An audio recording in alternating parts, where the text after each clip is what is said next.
Assalamualaikum warahmatullahi wabarakatuh. Pada kesempatan kali ini kita akan belajar mengenai bagaimana cara mengaplikasikan e-learning Manblora. Untuk mengaplikasikannya, pertama kita buka terlebih dahulu browser yang akan saya pakai. Ini adalah Google Chrome. Pertama, ketika sudah masuk Google Chrome, kita masukkan alamat URL-nya di sini di 14.1.1.1.1.ip-dynamic.com/2.8094. Kemudian kita masukkan.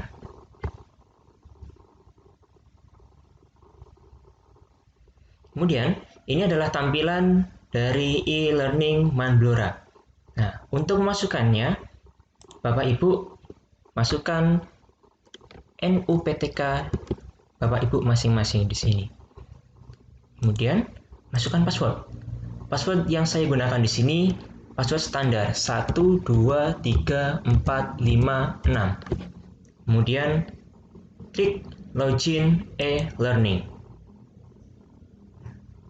Ketika berhasil masuk, di sini akan ada sebuah pemberitahuan atau panduan bagaimana cara menggunakan e-learning. Di sini ditunjukkan profil. Nah, sini sudah selamat datang di aplikasi e-learning madrasah.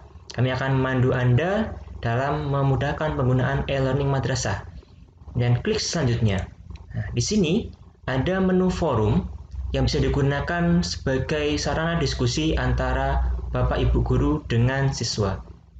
Kemudian ada kelas online. Di sini yang akan kita gunakan untuk memberikan materi dan penugasan kepada masing-masing kelas yang sudah dibuat nanti. Kemudian di sini ada kalender akademik yang menunjukkan kegiatan dalam 1 tahun masa pembelajaran di madrasah. Dan di sini ada komunikasi. Di sini kita bisa menggunakan menu kirim pesan kepada guru-guru lain. Kemudian di sini ada kelas online. Ini adalah tampilan dari kelas yang sudah Bapak Ibu guru buat nanti. Kemudian di sini ada berbagai ide atau gagasan. Bapak Ibu guru bisa membuat satu buah gagasan dan bisa dibagikan kepada Bapak Ibu guru yang lain di sini maupun siswa. Kemudian di sini ada daftar peserta didik atau daftar siswa di seluruh Manblora. Nah, kemudian di sini juga tampak daftar Bapak Ibu guru yang sudah terdaftar di Manblora.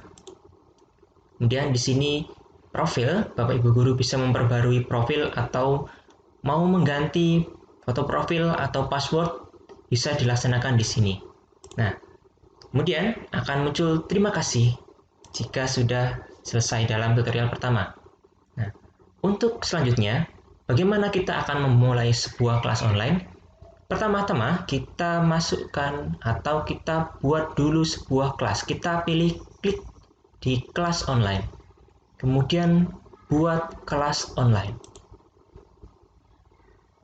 Nah, di sini kelas untuk saya akan mengisi kelas 11. Rombelnya saya akan memilih kelas 11 IPA 2. Kemudian nama kelasnya saya akan masukkan kelas sejarah Indonesia 11 IPA 2. Deskripsinya mata pelajaran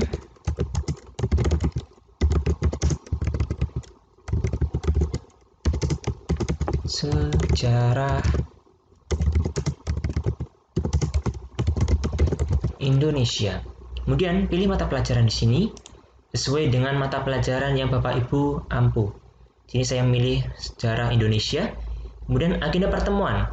Di sini kita akan mengagendakan berapa kali pertemuan. Saya akan memilih di sini ada 8 kali pertemuan. Kemudian kita klik buat kelas. Setelah berhasil, Ini adalah tampilan yang akan muncul dari kelas yang telah Bapak Ibu Guru buat.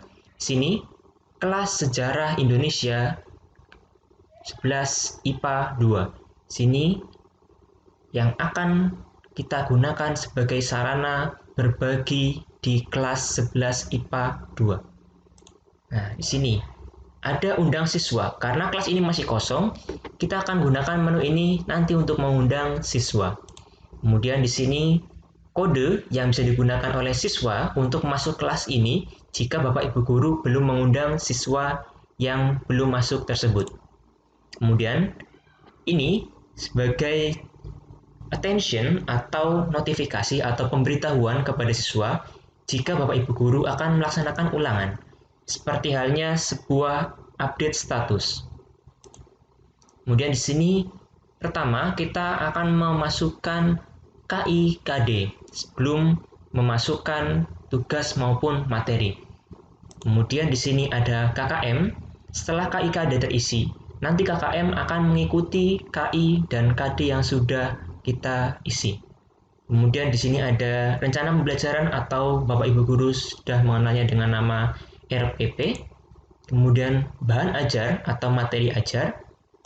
Kemudian data siswa yang tergabung. Kemudian absensi kelas.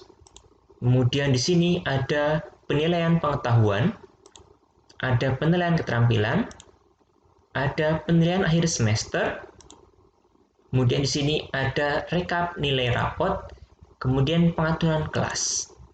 Dan jika mungkin Bapak Ibu Guru mengalami kesalahan dalam menginput, kelas ini bisa dihapus dan bisa membuat kelas yang baru.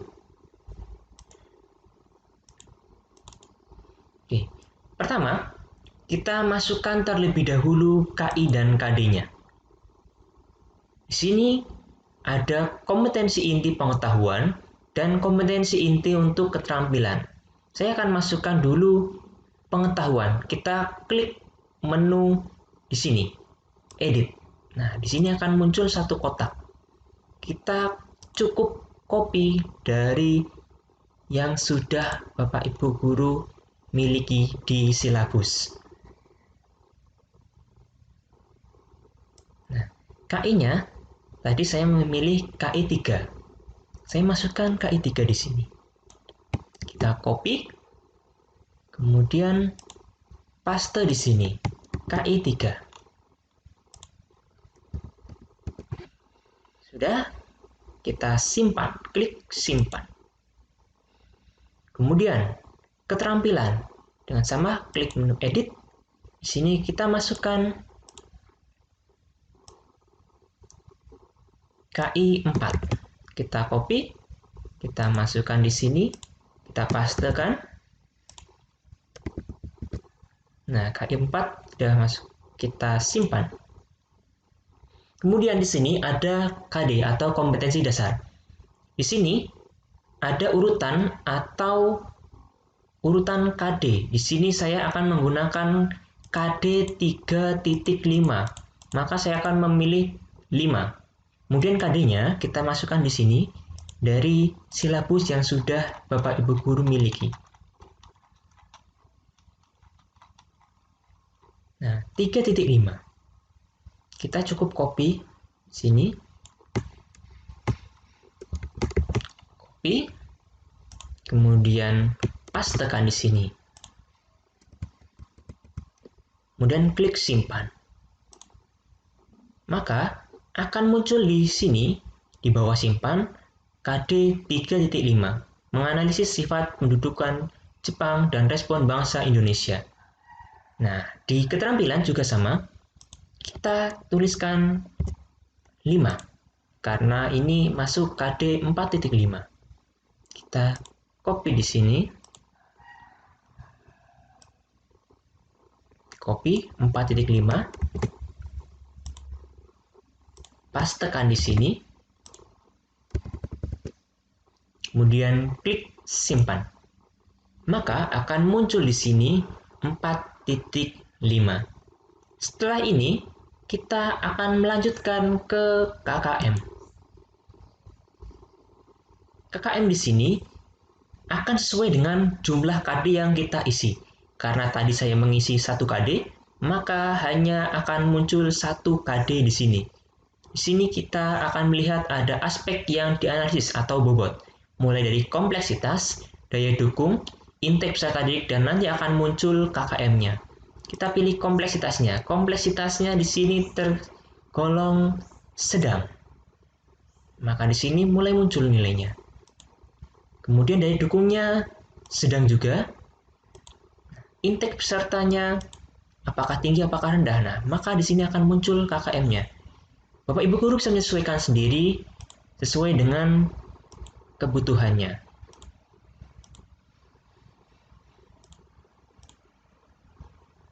Oke. Nah, jika sudah, maka di sini akan muncul interval atau predikat. Mulai dari nilai A, B, C, dan D. Jika sudah, kita akan masuk ke rencana pembelajaran. Di klik menu rencana pembelajaran. Di sini akan ada rencana pembelajaran yang masih kosong. Kita buat rencana pembelajaran di sini. Buat rencana pembelajaran. Di sini layaknya sebuah RPP. Waktu kita melaksanakan pembelajaran. Saya akan memberikan contoh. Di sini saya menggunakan tanggal 6 Januari 2020. Nah, kemudian jam pertama sampai jam kedua. Pertemuan pertama. Materi bahasanya masuknya Jepang ke Indonesia. Kemudian KI yang saya masukkan ada KI 3. Di sini KD-nya menganalisis sifat pendudukan Jepang di Indonesia. Jika Bapak Ibu guru sudah memasukkan di KI dan KD tadi, otomatis akan muncul di sini KD dan KI-nya. Jadi Bapak Ibu guru tidak perlu menuliskannya lagi. Kemudian di sini ada tujuan pembelajaran. Tujuan pembelajaran Bapak Ibu guru cukup mengcopy dari RPP yang sudah Bapak Ibu guru miliki. Di sini ada tujuan pembelajaran. Nah, saya akan mengkopinya di sini sampai dengan sini. Kita copy dan kita pastekan di sini. Analisis. Oke, sudah. Kemudian metode yang kita gunakan cukup di-copy dari RPP yang sudah kita miliki. Metodenya, saya menggunakan metode pembelajaran mind mapping. Oke. Kemudian kita copy. Di sini kita pastekan. Kemudian media sumber belajar. Kita bisa menggunakan media, saya tuliskan buku paket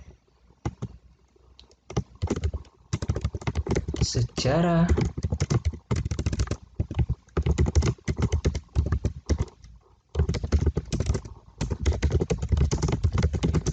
kelas 11, kemudian internet. Nah, di sini kegiatan pembelajaran. Kegiatan pembelajaran di sini cukup Bapak Ibu guru tuliskan atau kita bisa mengcopy dari RPP. Kita tuliskan di sini kegiatan intinya, kegiatan pembelajaran. Nah, kita copy saja dari sini. Kemudian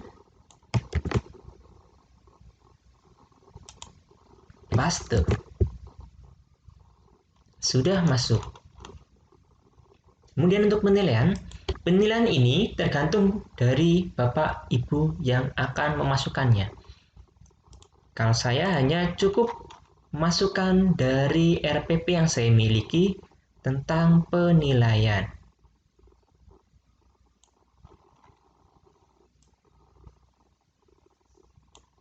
Oke, penilaian di sini saya menggunakan ada penilaian kompetensi spiritual, sosial. Nah, saya menggunakan penilaian pengetahuan saja.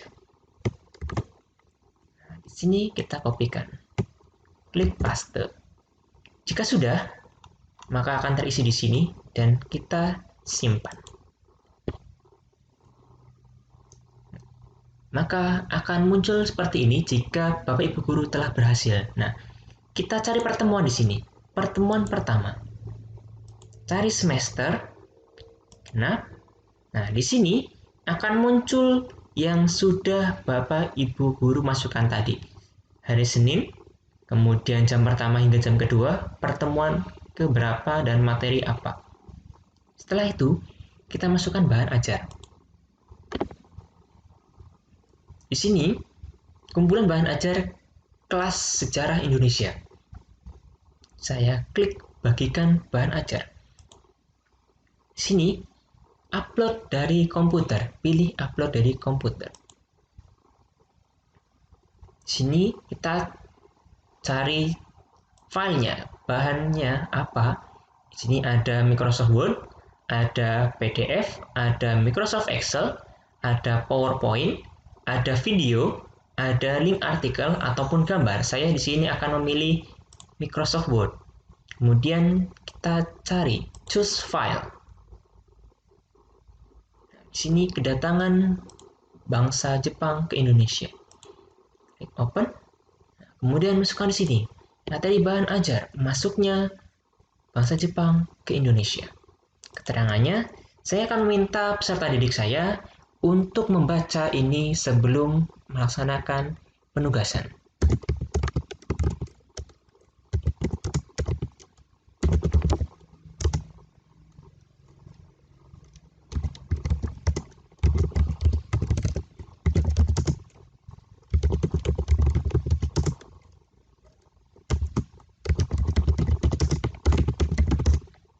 Oke, jika sudah, di sini share bahan ajar, maka kita nyalakan.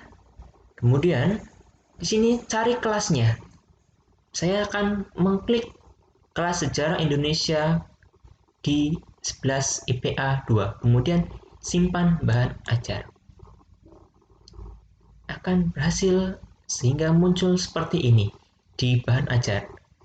Peserta didik bisa membuka atau mendownload materi ini di menu bahan ajar ini. Nah, kemudian kita masuk ke data siswa yang tergabung. Siswa yang tergabung di sini masih kosong. Maka kita undang siswa yang ada untuk masuk kelasnya.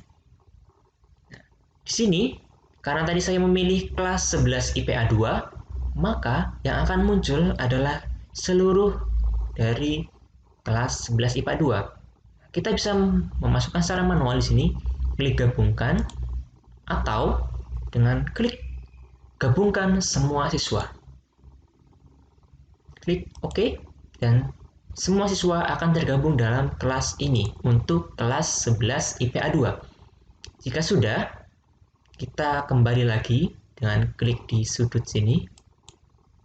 Nah, di sini ada menu absensi kelas. Menu ini kita pilih dulu pertemuan pertama. Nah, di sini semua peserta didik akan muncul. Kalau tidak muncul semua, di sini bisa klik angka 10 dan kita cari 50 untuk menampilkan 50 anak. Nah, di sini adalah nama-nama siswa dari kelas 11 IPA 2. Nah, kalau di sini ada siswa yang tidak ada atau tidak mengikuti kelas, kita bisa ganti. Saya contohkan di sini Ahmad Fikri Haikal Ramaputra tidak aktif, maka saya ganti dengan Alfa. Maka absensi pada pertemuan ini Ahmad Fikri Haikal Alfa atau tidak masuk. Ini bisa berlaku untuk semuanya. Kalau Ahmad Jamaluddin tidak datang karena sakit, saya ganti sakit. Ini seperti halnya absensi di kelas. Kemudian jurnal guru. Jurnal guru ini seperti halnya jurnal kejadian atau pelaporan kejadian dalam pembelajaran di sini. Waktu kejadiannya kita tuliskan. Di sini Januari Tanggal 6. Pilih nama siswa. Ahmad Fikri Haikal Ramaputra tidak masuk. Saya cari sini. Ahmad Yuki Anhar. Kejadian perilaku. Datang terlambat. Kemudian butir sikap. Sini ada tanggung jawab, gotong royong, saya diri jujur, saya akan tanggung jawab. Kemudian positif atau negatif. Di sini saya tuliskan negatif. Jadi setiap kejadian bukan hanya ada yang negatif, tapi bisa juga ada positif. Kemudian tindak lanjutnya, memberi tanda T di absensi dan memberi motivasi agar tidak datang terlambat. Kemudian simpan kejadian. Jika sudah, maka data ini akan tersimpan di jurnal guru. Nah, kemudian di sini ada Computer Based Test atau CBT. Di sini Bapak Ibu guru bisa menggunakan menu ini untuk melaksanakan ujian ataupun ulangan. Klik menu CBT dan buat ujian baru.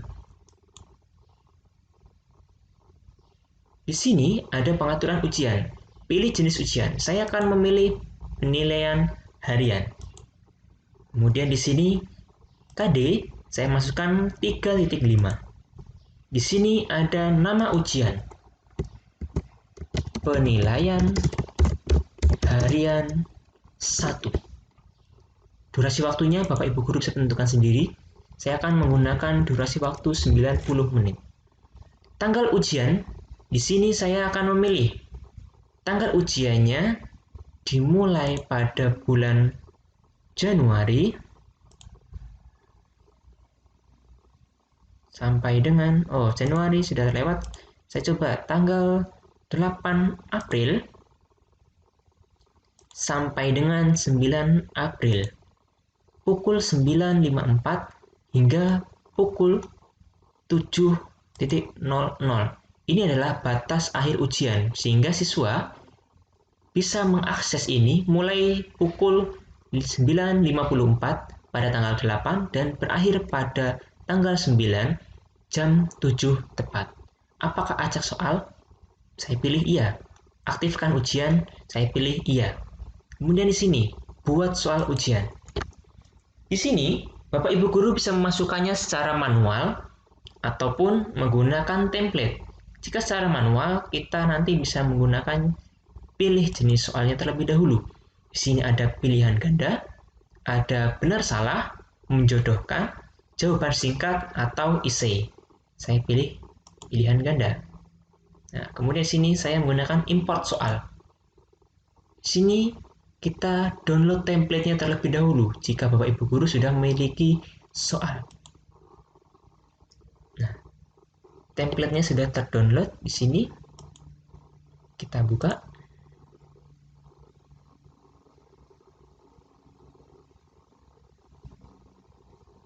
Oke, di template-nya di sini kita klik enable terlebih dahulu, enable editing kita klik. Kemudian di sini sudah ada contoh. Di sini arti akidah menurut bahasa adalah ini adalah contoh dari template-nya. Jika Bapak Ibu guru sudah memiliki soal, kita hanya cukup copy paste dari template yang sudah ada. Ini contoh. Nah, kita masukkan di sini. Kita paste. Nah, jangan lupa kunci jawabannya diisi agar Bapak Ibu guru tidak salah untuk memberikan nilai. Kemudian kita simpan. Nah, setelah itu kita kembali ke menu yang tadi. Kita pilih file. Di sini kita masukkan tadi soal 4. Kita open. Kita buka. Ketika sudah muncul sini soal 4, kita import soal.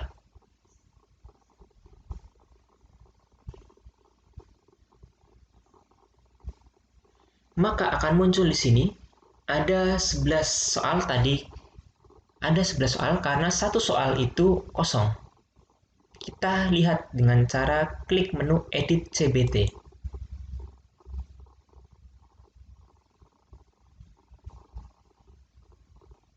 Sini kita klik menu buat soal ujian. Nah, di sini ada satu nomor dengan angka yang sama. Kita lihat di sini. Pertanyaan pertama ternyata kosong semuanya.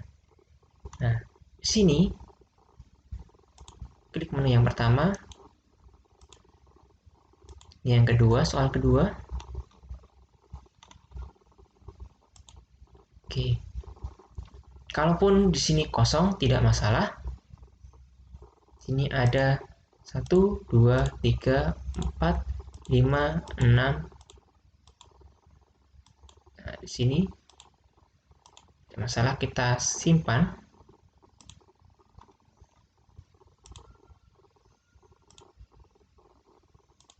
Simpan dan tutup. Oke. Data berhasil disimpan. Nah, untuk melihat atau mengecek, kita di sini kita gunakan simulasi ujian.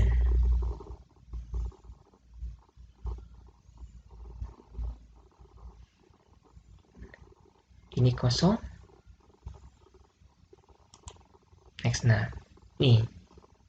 Kita coba. Kemudian klik menu next. Kemudian kita coba lagi jawab.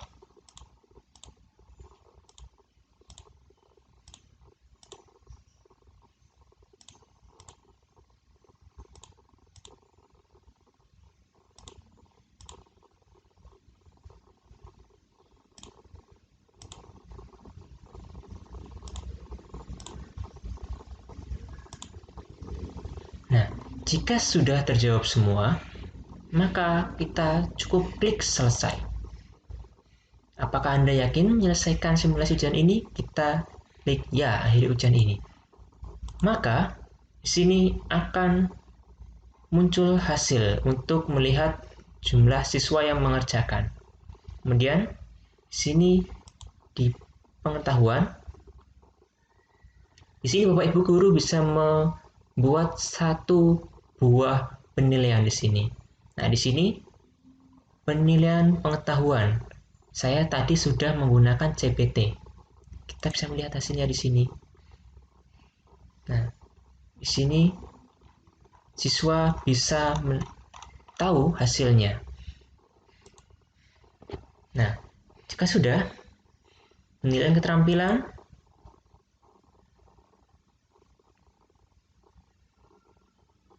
sini buat penilaian keterampilan jika Bapak Ibu guru ingin melihat nilai dari keterampilan di sini.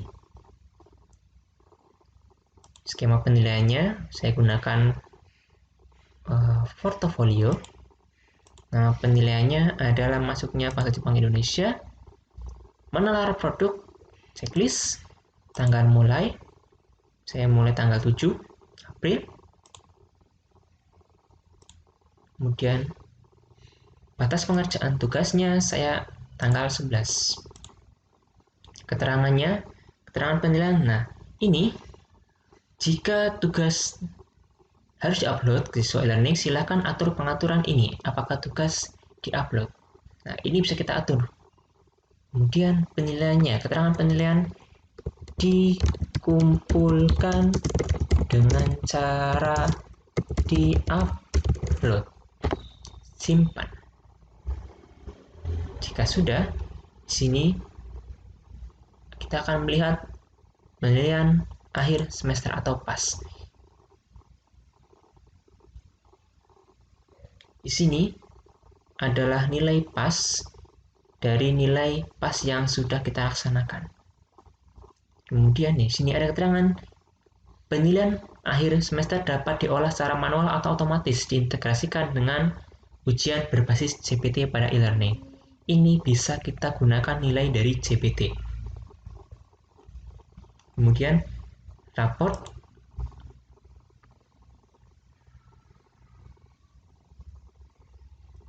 Sini kita bisa melihat dari seluruh siswa kelas 11 IPA 2. Kemudian ada kalender kelas. Kalender kelas ini adalah agenda kita. Sini saya melakukan ulangan dan penugasan. Maka di sini keterangannya masuknya bangsa Jepang ke Indonesia. Kemudian di sini penilaian harian 1 JBT. Kemudian di sini pengaturan kelas. Di sini ada kelasnya, kemudian mata pelajarannya dan agenda. Nah, di sini Bapak Ibu guru bisa mengatur kalau semua ada kesalahan pengetikan. Kalau sudah, kita simpan. Oke, jika sudah, di sini Bapak Ibu guru bisa melihat hasil dari siswa di-upload sini, ataupun jika tadi saya meminta portofolio untuk di-upload, siswa bisa menggunakan menu upload di sini, upload gambar. Oke, sekian untuk tutorial pada hari ini. Sebelum kita mengakhiri, kita klik menu logout terlebih dahulu di sini. Klik menu logout untuk keluar dari aplikasi. Sekian, terima kasih. Assalamualaikum warahmatullahi wabarakatuh.